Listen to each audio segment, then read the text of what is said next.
How's it going, everybody? Welcome back to Under the Lamp.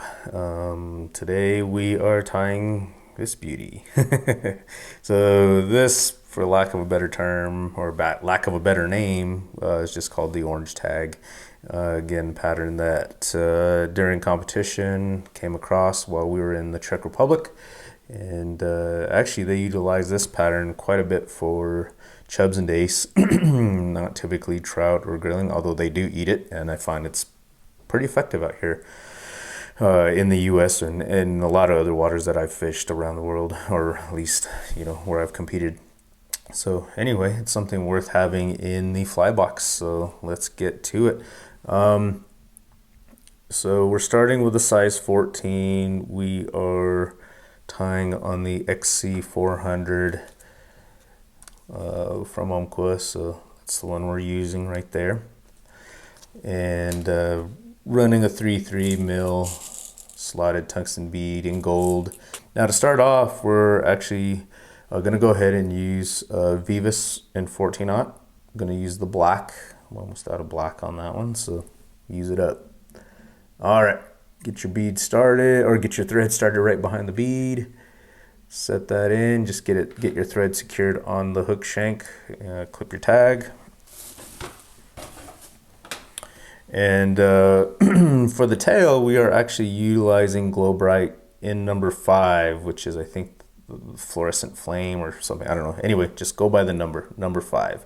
To do this, I will show you how I prep this. So in order to do multiple flies, we're going to take a pretty long strand here and set your cap back in. That way you always re-put your thread back into that cap. Helps keep your spool from unraveling. We're just gonna go ahead and clip that away. And what I'm gonna do here is just actually take the thread and we're gonna double it twice. So basically 4 strands is what we're building up here. So just double it, and usually I just go ahead and clip that loop and then double again. You try to keep those tips somewhat even, although it looks like one of them got away from me at one point. And then clip that loop there. And because that is the flesh end, that will be the end that I'll tie into the fly, versus this end, which has a lot of, you can trim that with your scissor, but obviously I already have this flesh end ready to go. So once I got that there, a little bit of saliva on there will help tame and keep those ends together. Now notice when I laid it down, I laid those ends right up against the bead there, and that just helps build the body.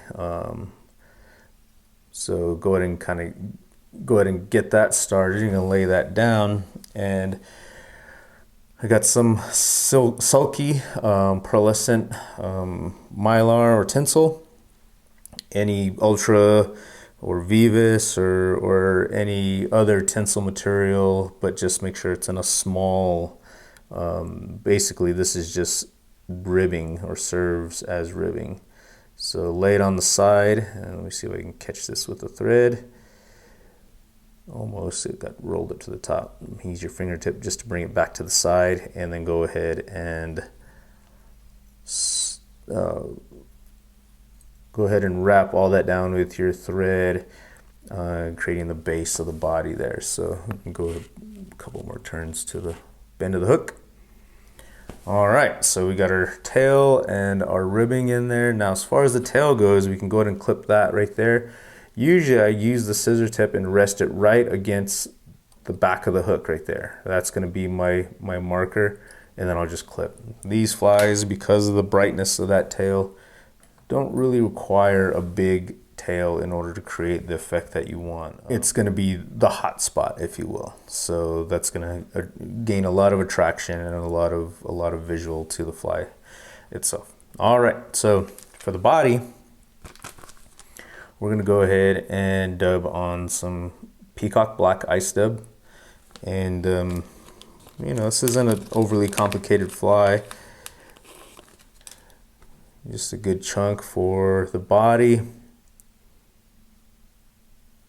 Spread out my little dubbing map and lay it right on underneath the thread, and then just dub onto the thread itself. You get it fairly tight if you can, and then go ahead and just start layering down your dubbing. Now I may need to add more because with this I am going to try and build the body up somewhat. So I may have to go back a turn or two just to help get that little bit of taper.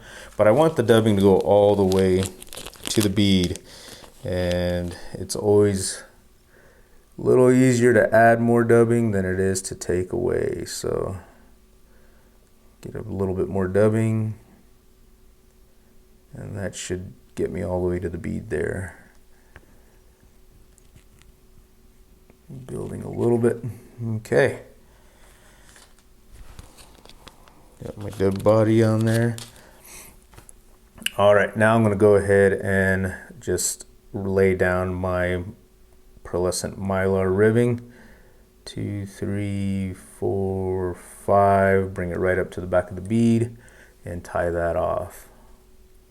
A couple turns in back, one in front, and just clip that away. Obviously save the rest for more flies if you're tying more. All right, so for the hackle, we're gonna use some soft hackle here in Grizzly. It's actually a hen cape, or hen hackle, I should say. It's the Hebert Minor Grizzly, tight quarters here, but anyway, that's the hackle or the cape. And basically choosing a feather with the material just past the width of the hook gap. So something like that. When you splay these out, you can kind of determine, or at that point you can determine the length of the fibers that will go around the fly themselves. So that's pretty much what we will be using. So to prep this feather, I'm going to go ahead and just kind of get that cleared out there. I'm going to grab the very tip end of the feather, just preen these back. Don't pull real hard, or else you'll start separating the fibers off the stem of the feather there. So I'm just going to clear so I can isolate the tip of the feather. I'm going to go ahead and just trim that back. So I just got that little triangle sitting there, and I'm going to lay that right up against the hook, right at the back of the bead, and then tie that in. And at that point, I'm just wrapping in that little triangle. All those little fibers will separate off of it, but basically securing it in. So if I can trap those little fibers on that triangle in there, it should lock it in fairly well. Now you don't want to still got to be careful when you pull up on your feather here that you don't pull it out. But at this point, you can kind of bring it up and separate all those, or pull those fibers back against their natural grain basically, and spread them out. And then this is the palmering technique, if you remember the ecstasy egg video, but also this is how you do it with a feather. Now notice the feather, once you kind of preen those back in towards the tail there, the fibers naturally are going to flow back towards the tail. So I'm going to go ahead and start wrapping my feather, this hackle here, and we're going to get about 2 turns here. Every time you come around, preen those, or pull those fibers back so you get that material wanting to lay naturally back towards the tail. Now you see I got a couple here. You can do one or two things: just tie it off and don't worry about it, or come back and try to manage those a little bit better. Now notice if I leave my fingers in position as I come around, it'll lock those in a little bit more. Okay, so got it there, got about 2 turns of hackle. Now I'm gonna bring my thread up and I'm gonna bring my hackle back towards me into the thread. And that'll help eliminate you trapping any of those extra materials in, because as it folds, that stem folds, your thread kind of goes in through the feather fibers there. So I'm gonna do it one more time and then a couple turns in front. And at this point, I can just tear away my hackle stem and we shouldn't lose the turns, or we shouldn't lose the hackle. All right, so I use my thumbnail to help kind of push that back so it lays the way I want it to. Now to finish this fly off, we're pretty much at the end here. Going to go back to the peacock eye stub, and we are going to just create a little collar with the eye stub itself. And you don't need much eye stub. I mean, I don't know if you can barely even see that amount of material there. And so basically it's just to finish off and hide your thread wraps. You don't necessarily need to do this, but you know, it's a little effect that can help clean up your flies if you're conscious about that stuff, which I am. So just dub it on. I'm not going to push it all the way to the collar just yet. I'm actually going to do my UV resin and whip finish the resin on. Again, not having any resin over the eye stub collar, so that way your collar still looks good and doesn't look glued down or become real rigid. So a little bit of that glue. I got about 3/4 of an inch gap between the collar now behind the bead and my dubbing.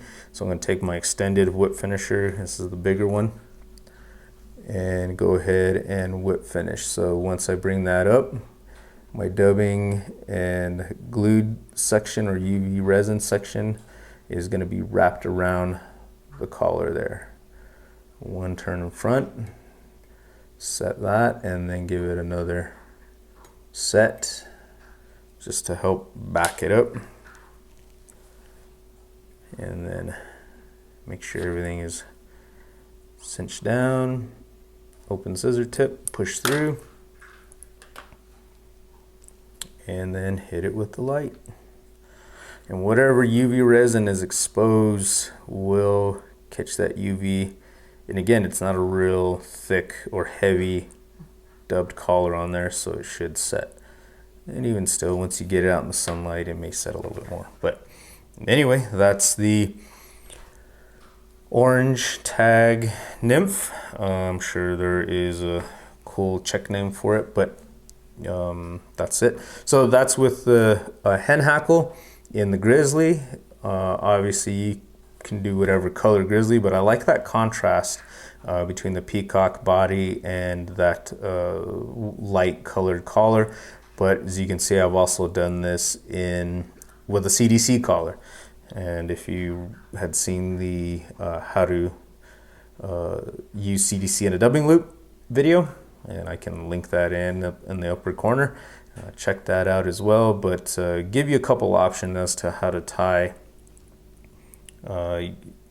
these flies there. So great pattern, good searching, good attractor pattern.